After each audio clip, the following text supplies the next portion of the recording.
Aujourd'hui, pour Côte à Côte, on vous emmène à Audruic, une petite commune de 5400 habitants, encore très préservée. C'est un poumon vert ici sur le territoire avec beaucoup de nature, beaucoup de ruralité, d'agriculture. Pour discuter de tout cela, on commence cet épisode aux côtés de Dominique Verscher. Bonjour. Bonjour. Alors, vous êtes le président de l'association de sauvegarde du patrimoine des Watringues pour la région d'Audruic. Oui. Vous avez voulu nous emmener ici, devant le canal. Est-ce que vous pouvez nous dire un petit peu pourquoi ? Disons que ce canal permet de recevoir toutes les eaux des Watringues, en fait, de la région. Ce canal permettait aux péniches d'alimenter la ville et également aux cultivateurs de l'époque de vendre leurs produits pour que ce soit expédié. Et ce canal, c'était un peu la voie pour tout ce commerce, en fait. Quel lien on peut faire avec le canal et peut-être l'industrie ici qui existait? Je parle notamment de cette fonderie qui est très connue ici à Audruic, qui malheureusement est fermée. Peut-être qu'on peut avancer pour en parler, parce qu'on va passer tout à l'heure devant la fonderie, justement. D'accord. Donc, en fait, ce canal servait également à alimenter la fonderie dans tous les produits nécessaires à la fabrication de la fonte. Et cette fonderie, est-ce que vous pouvez nous en dire un mot? Alors, elle a été créée en 1875-76 et elle a cessé son activité en 1985. Donc elle a fonctionné plus d'une centaine d'années, 110 ans environ. Elle a employé jusqu'à 200-250 employés à une époque. Et donc au départ, cette fonderie fabriquait des ventelles, des écluses pour les Watringues, également des bornes kilométriques par exemple, des plaques de cocher que l'on trouve encore sur certains pignons dans les villes environnantes, etc. Et ce fameux moulin dont on parlera tout à l'heure, voilà. Pourquoi ça s'est arrêté, cette activité? Disons que dans les années 60-70, il y a eu la création d'Usinor, choses comme ça, toutes les industries qui se trouvent sur le Dunkerquois. Et donc, ça a fait mourir cette fonderie, mais d'autres. Il y avait d'autres fonderies dans la région qui ont disparu à cause justement de l'implantation de très grosses structures industrielles, notamment sur le Dunkerquois. On y arrive devant cette fonderie. Qu'est-ce qu'elle est devenue aujourd'hui? Alors, tout a été rasé, forcément. Il ne reste plus rien qui rappelle l'existence de cette fonderie, sauf le bâtiment, ce groupe de bâtiments que vous voyez derrière là-bas, qui en fait étaient des logements pour les ouvriers de la fonderie. C'est tout ce qui reste de la fonderie en fait. Aujourd'hui, c'est devenu la maison des associations, mais on voit sur la façade, c'est encore écrit site de la fonderie. On a envie de se rappeler néanmoins de ce patrimoine. Oui. Alors justement, lors des journées du patrimoine de septembre 2023, la municipalité a voulu profiter de ces journées du patrimoine pour rappeler ce site. C'est pour ça que ça s'appelle le site de la fonderie Rougemont-Pichon-Graissé, pour rappeler un peu ce patrimoine, cette histoire. C'est une exposition qui a beaucoup intéressé tous nos concitoyens, parce que c'est un patrimoine qui malheureusement a disparu, mais qui est toujours dans les mémoires. Vous me tendez une perche, c'est justement grâce à cette exposition qu'on a pu retrouver ce moulin qu'il y a derrière nous. Est-ce que vous pouvez nous expliquer? Oui. Alors en fait, lors de cette exposition, on a eu une information de l'association régionale des Amis des Moulins, la RAM, qu'un moulin avait été fabriqué ici à la fonderie. Donc moi personnellement je ne connaissais pas. Michel, lui, on avait la connaissance parce que c'est un agriculteur de la région de Gems. Nous nous sommes rendus donc sur place et on a découvert ce moulin qui était à l'état d'abandon, prêt à tomber. Il avait perdu ses ailes, forcément. On s'est dit, bon, il faut qu'on le sauve, il faut qu'on fasse quelque chose. S'il partait à la ferraille, eh ben, c'est tout un patrimoine, c'est toute une histoire locale qui disparaissait. Donc ce moulin, il a été restauré. Vous me disiez, il n'y avait plus notamment les ailes, là, elles ont été refaites. Oui. Est-ce que c'est une finalité de le voir revenir ici, là où il a été construit? C'est pas incongru de l'avoir ramené ici, en fait, hein, puisque il est né ici, il est revenu là où il a été fabriqué. Il suscite l'intérêt, la curiosité de tous nos concitoyens, hein, c'est unanime. Hein. Peut-être juste un mot, à quoi il servait ce moulin? C'est un moulin que l'on appelle un moulin d'assèchement ou de dessèchement. Il y en avait plusieurs dans la région. Alors, en fait, le mécanisme est simple. Les ailes tournent, elles font fonctionner tout un système d'engrenage et de renvoi d'angle, etc. Et ça vient faire tourner une vis d'Archimède. Et puis, ça faisait remonter l'eau et ça l'évacuait dans un watergan, justement, dans un fossé. Alors, on n'a rien inventé. Actuellement, on utilise exactement le même système, mais on utilise la force électrique, des moteurs électriques. À l'époque, nos anciens n'avaient pas ce moyen. Donc, ils utilisaient la force éolienne. Ça pouvait permettre du coup de protéger les terres agricoles? Oui, bien sûr, ben, c'est la finalité. Là où il était, à Gaims, d'après ce que l'on m'a expliqué, les terrains sont à 2 mètres en dessous du niveau de la mer. Donc vraiment, en cas de forte précipitation, eh bien, tout ce territoire était envahi par les eaux. Il fallait bien l'évacuer. Merci Dominique Verscher d'avoir répondu à toutes nos questions. On va poursuivre cet épisode de Côte à Côte en vous présentant notamment le volet agricole ici à Audruic, qui est une terre de culture, notamment pour la chicorée.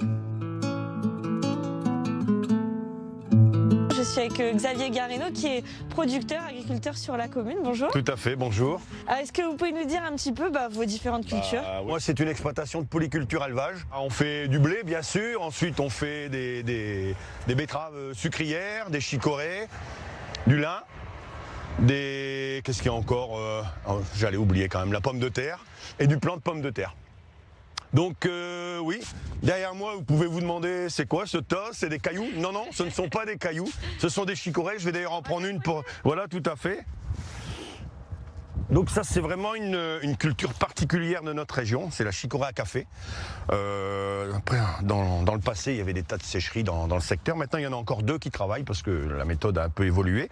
On a la Sonodé à Saint-Pierre-Brouck et puis Leroux ici à Nouvelle-Église. Malheureusement, cette année, l'entreprise a eu un petit accident, un incendie, qui l'a fait retarder au niveau récolte. Mais merci Dame Nature. Il y a 2 ans, on ne lui disait pas merci parce qu'on était dans les inondations. Mais cette année, merci parce qu'elle nous a permis de quasiment tout récolter. Et c'est pour ça que vous avez la chance d'encore en voir aujourd'hui, parce que normalement, c'est terminé la récolte, mais là, c'est fait. Donc ça, c'est la racine qui va être déshydratée et qui ensuite peut-être va être transformée, torréfiée pour arriver à la chicorée que les gens consomment, soit avec le café, soit à part du café, quoi. Pourquoi traditionnellement Audruic c'est une terre de chicorée? C'est du limon un peu sableux avec de l'eau, je dirais. Donc oui, c'est une bonne terre pour de la chicorée. Condition idéale. Voilà, exactement. Et la chicorée, vous l'avez dit avant, il y avait énormément de sécheries, il y avait peut-être plus de production. Néanmoins, elle revient à la mode un petit peu cette chicorée? Ouais, on peut dire qu'elle revient un peu à la mode. Il y a nos sécheurs et puis la maison Lutin par exemple, qui le transforment derrière, qui la remettent à la mode. Oui, c'est un peu, c'est une plante, c'est naturel, c'est un peu ce que les gens recherchent, quoi.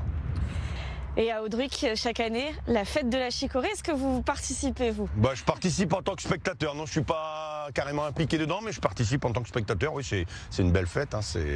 Surtout pour la communauté de communes, pour Audruic, tout ça, oui, c'est sûr. Puis on voit votre production transformée sous toutes ses formes.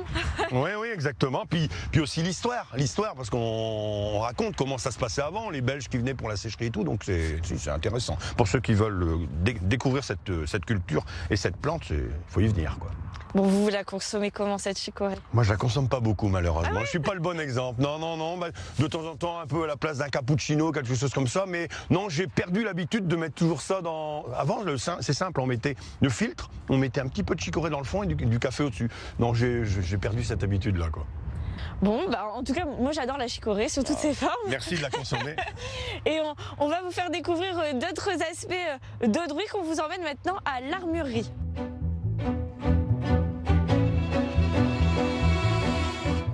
Audruic est aussi réputé pour son armurerie. Je suis avec Nicolas Vasseur, armurier ici. Bonjour. Bonjour. Alors, est-ce que vous pouvez nous présenter un petit peu les lieux? Depuis quand vous êtes installé ici? Je suis installé depuis octobre 97, mais en 97, je suis installé dans l'atelier, dans le garage de mes parents, où je faisais qu'un atelier de réparation. Et après, j'ai trouvé ce corps de ferme ici, en fait, et j'ai installé l'armurerie, j'ai fait mon magasin, et depuis 2001. Et là, on est installé sur 3 hectares, où là, on accueille surtout les permis de chasser. On est centre agréé permis de chasser, où il y a 3 centres, dont Audruic en fait partie, quoi.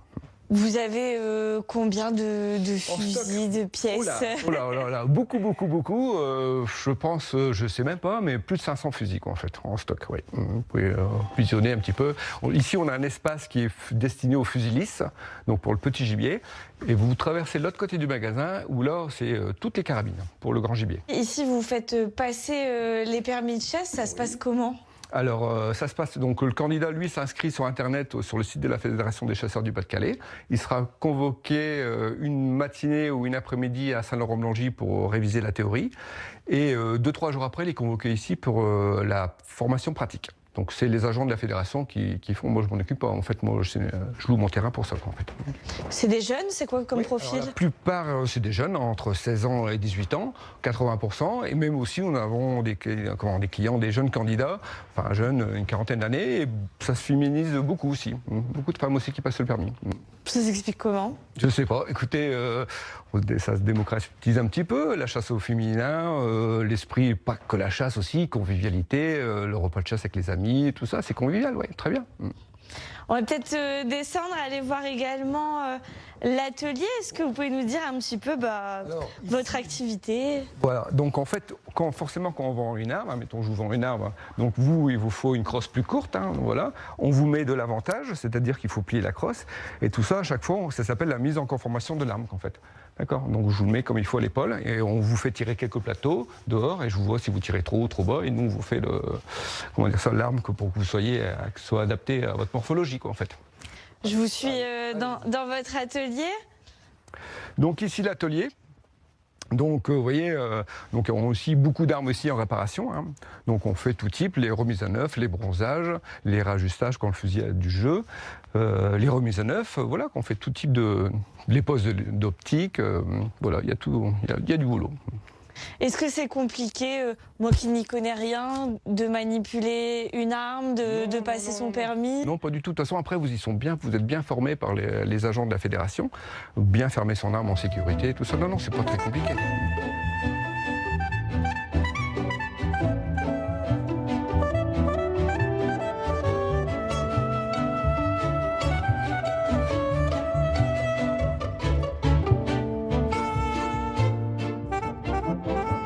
On essaye? Allez. C'est parti.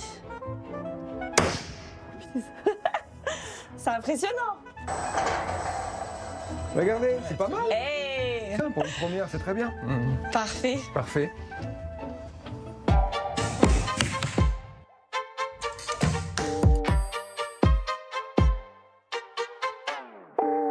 On vient de s'essayer à la carabine et maintenant on va s'essayer à une toute autre pratique ici à Audruic. C'est le tir à l'arc. Pour en parler, je suis avec vous, Jérôme Lefebvre, vice-président du club des Robins d'Audruic. Bonjour. Bonjour.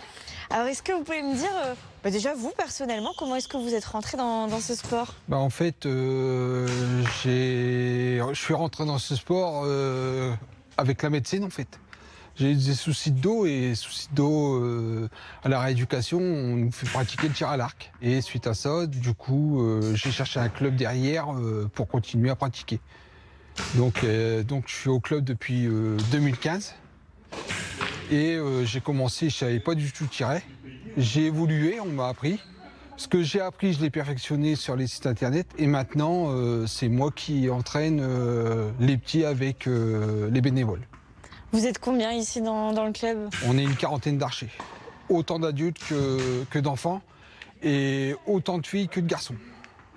Est-ce que vous savez si dans la région, il y a beaucoup de clubs de tir à l'arc? Dans la région, il y a beaucoup de clubs et il y a différentes fédérations.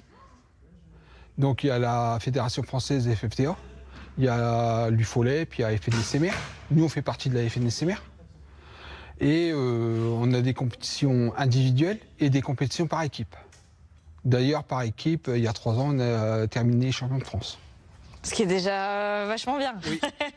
Les champions, justement, c'est sur quelle catégorie d'âge que vous avez été champion? On a des champions sur la catégorie d'âge moins de 10 ans, moins de 16 ans, moins de 20 ans.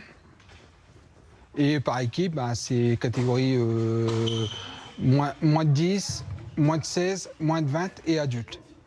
On le voit, il y a tous les âges, on peut jouer jusque... Oui, en fait, nous, on accueille des enfants à partir de 8 ans.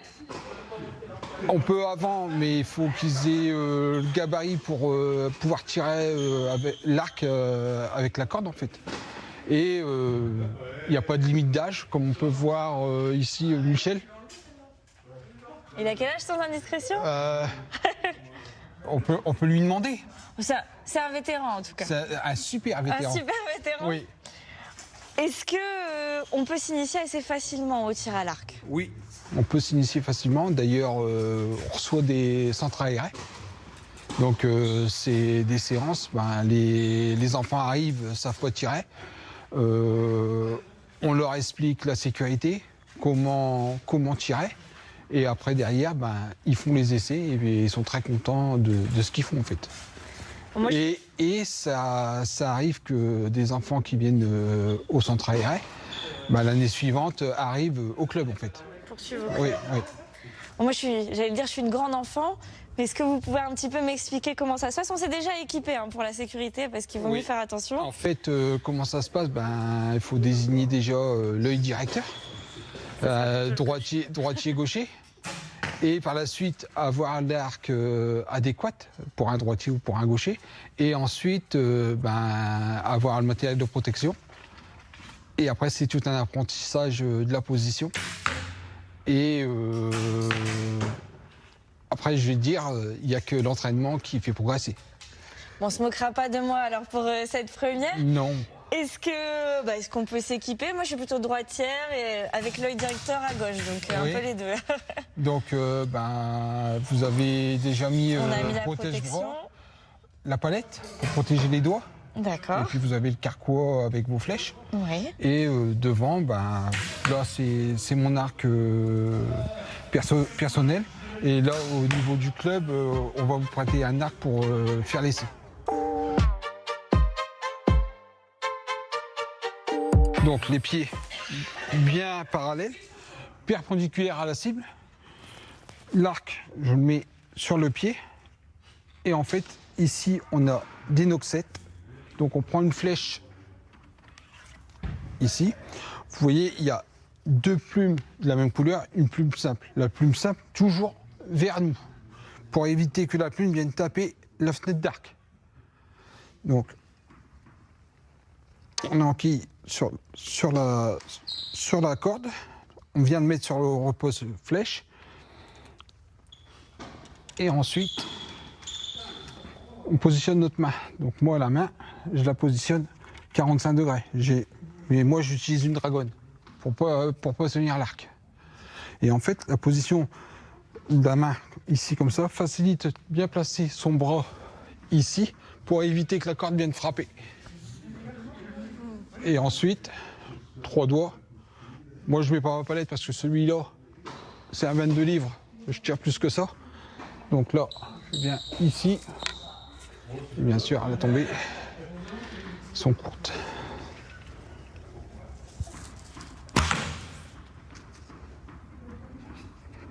À mon tour de faire aussi bien. Voilà, c'est ça. Donc, si j'ai bien retenu, je dois déjà être positionnée comme oui. ça. Écoutez, derrière, Vous aviez posé l'arc. sur le pied. Ouais. Là, on prend une flèche. Hop. Donc, les 2 plumes La couleur vers nous. vers vous. Hop, ici, là. Voilà. Là maintenant, ben, je vais me mettre en face. Parce que moi, elle va me servir à quoi? En fait, la palette, c'est pour protéger les doigts. D'accord. Donc, là ici, c'est le passage de la flèche. Donc, on met 3 doigts. Le pouce, on vient le mettre en dessous et le petit doigt ne sert pas. Là, par contre, ce qu'il va falloir faire, c'est se redresser. Non. Non. Alors, En étant toujours Voilà. perpendiculaire. là, maintenant, vous regardez la cible. Sans Tourner les Ouais. hanches. Voilà. Là, on tend le bras d'arc. Là, par contre, pour éviter de vous taper, Oui. tenez-le à 2 doigts. Et cela, refermez les doigts. Non, sur le côté. Ah, comme ça. Voilà, comme ça. Là, tendez le bras. Ok. Et là, tournez-le. Voilà. Et là, maintenant, la tête, elle ne bouge plus. Vous ramenez le coude de l'arrière, de manière à ce que cette partie ici de la palette vienne sous le menton Ok. et que la corde ici vienne toucher le bout du nez. Allez-y. Ok. L'œilleton dans le jaune. Encore. Descendez, descendez, Encore descendez. Et elle part. Donc Lâchez, lâchez. J'ai mis un petit coup quand même. Oui. Bon, pour une première, Allez, il y en a encore une. comme ça. Là, l'œilleton dans le jaune. Oui. Et là, on y va. Laissez aller, laissez aller. Et elle part. Lâche, on lâche la flèche. Et en haut, dans l'axe. Mais au moins, j'ai pas eu le coup cette fois. Oui, J'avais voilà, le oui, bras oui. mieux positionné. Bon, le voit, c'est pas évident. Hein. Mais bon, faudra venir réessayer. Bah, c'est de l'entraînement qui fait que... ouais, voilà. Un archer, généralement, c'est 300 flèches semaine. Donc, c'est du travail.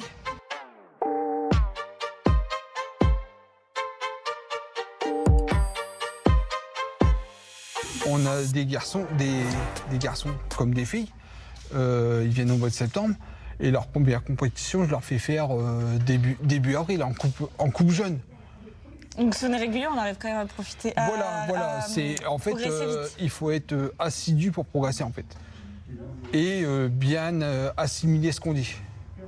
Et là, les camarades, parce que nous, on était proches et en plus, j'étais pas très forte, mais les camarades derrière, ils tirent à quelle distance là? Là, il tire à 15 mètres en salle. Et on va en extérieur aussi. On a une manifestation qui s'appelle le tir du roi. Et cette manifestation, donc on a les petits qui tirent à 15 mètres. Ceux que leur arc peuvent pas aller à 50 mètres, c'est 30 mètres. Et par exemple, comme moi avec mon arc, je tire à 50 mètres. Donc il y a beaucoup d'archers au club qui tirent à 50 mètres. Et ici, vous faites pas de tir à la perche, c'est ça? Non, pas de tir à la perche, c'est une discipline différente. Différente. Ouais. Bon, vous l'avez vu, c'est pas évident, hein, le tir à l'arc. Peut-être que Jérémy derrière la caméra s'en serait mieux sorti que moi. Mais en tout cas, ça a été un plaisir de découvrir toutes ces activités ici à Audruc avec vous. Et on vous propose, c'est de revenir peut-être le mercredi parce qu'à Audruc, on a un très beau marché que vous devez absolument découvrir.